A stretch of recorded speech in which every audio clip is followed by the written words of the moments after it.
पे बहुत सारी बातें हो चुकी। मामला सिर्फ हिजाब नहीं, चाहे वो हिजाब हो, चाहे वो आंचल हो या घूंघट हो, वो गरिमा का सवाल है। और उस गरिमा पे एक चोट हुई है, बिहार शर्मसार हुआ है। और एक वीडियो हमने जारी भी किया है कि ये चोट उनके ज़रिए हुई है जो बिहार के मुखिया भी हैं और उनका संसदीय जीवन लंबा भी है। और एक संविधान पे भी हमला है कि संविधान ये इजाज़त देता है कि हर कोई अपने मज़हब की जीवन शैली गुजार सकता है। वो लड़की हिजाब लगाई थी, आपने उनका सरेआम हिजाब खींच दिया। वो तो बिल्कुल वैसे ही हुआ ना कि आपने बड़े महफिल किसी को जलील कर दिया। मतलब एक और शब्द है, बट वो यूज़ नहीं करेंगे। तो ऐसा नहीं होना चाहिए था। अगर मान लेते हैं कि उनकी मानसिक स्थिति कहीं कुछ प्रॉब्लम है या उनके हेल्थ इशू के लिए हम लोग सब कहीं ना कहीं चिंतित हैं, तो उस पर ध्यान देना चाहिए। और उससे भी बड़ी बात ये हो गई कि यहाँ जो प्रकरण हुआ सो हुआ, यूपी के एक मंत्री ने कितना बदतमीजी की तरह से संजय निषाद ने हंसते हुए और एक मजाक उड़ाते हुए, और कितना मतलब उसकी जितनी भी भर्त्सना की जाए वो तो बिल्कुल वैसे ही है जैसे द्रौपदी का चीरहरण हो रहा तो फिर था इसमें और आपको सारे बैठ के देख रहे थे। गिरिराज सिंह को भी जोड़ना पड़ेगा। नहीं, हम उन सब को जोड़ेंगे जो इसका मजाक बना रहे थे।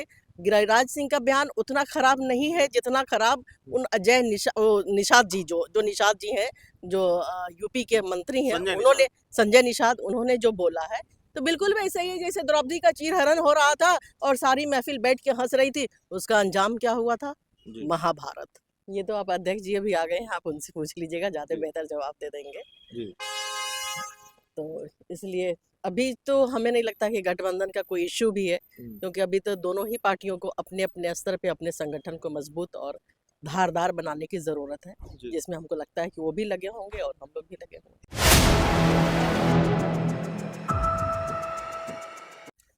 नमस्कार, आप देख रहे हैं 4 PM और मैं हूं अभिषेक मिश्रा। देखिए, इस वक्त हमारे साथ कांग्रेस की महिला प्रकोष्ठ की अध्यक्षा हैं डॉक्टर सरबत जहां फातिमा, और कांग्रेस की फायर ब्रांड नेत्री।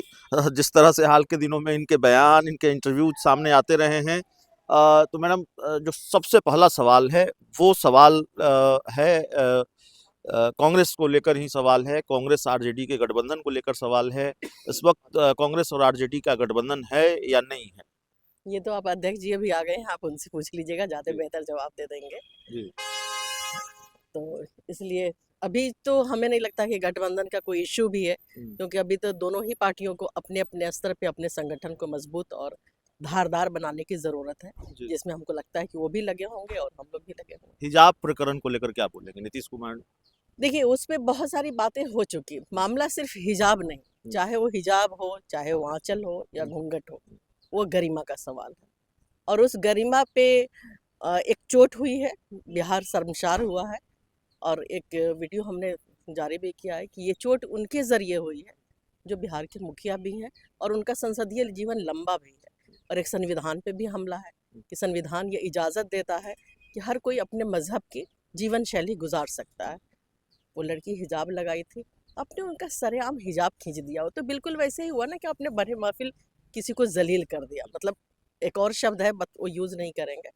तो ऐसा नहीं होना चाहिए था। अगर मान लेते हैं कि उनकी मानसिक स्थिति कहीं कुछ प्रॉब्लम है या उनके हेल्थ इशू के लिए हम लोग सब कहीं ना कहीं चिंतित हैं, तो उस पर ध्यान देना चाहिए। और उससे भी बड़ी बात ये हो गई कि यहाँ जो प्रकरण हुआ सो हुआ, यूपी के एक मंत्री ने कितना बदतमीजी की तरह से संजय निषाद ने हंसते हुए और एक मजाक उड़ाते हुए, और कितना मतलब उसकी जितनी भी भर्त्सना की जाए वो तो बिल्कुल वैसे ही है जैसे द्रौपदी का चीरहरण हो रहा तो था और सारे बैठ के देख रहे थे। इसमें आपको गिरिराज सिंह को भी जोड़ना पड़ेगा। नहीं, हम उन सब को जोड़ेंगे जो इसका मजाक बना रहे थे।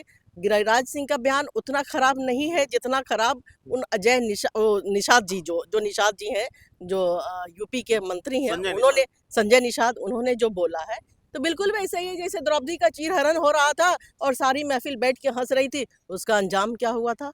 महाभारत। तो वो दिन ना आए, इस बात के लिए हर कोई सीख ले। वो सिर्फ मुस्लिम महिला का मामला नहीं था, एक महिला का मामला था और उनकी गरिमा का मामला था, चाहे वो आंचल हो, घूंघट हो या हिजाब हो। चलिए, तो इस पूरी रिपोर्ट में इतना ही। बहुत बहुत धन्यवाद।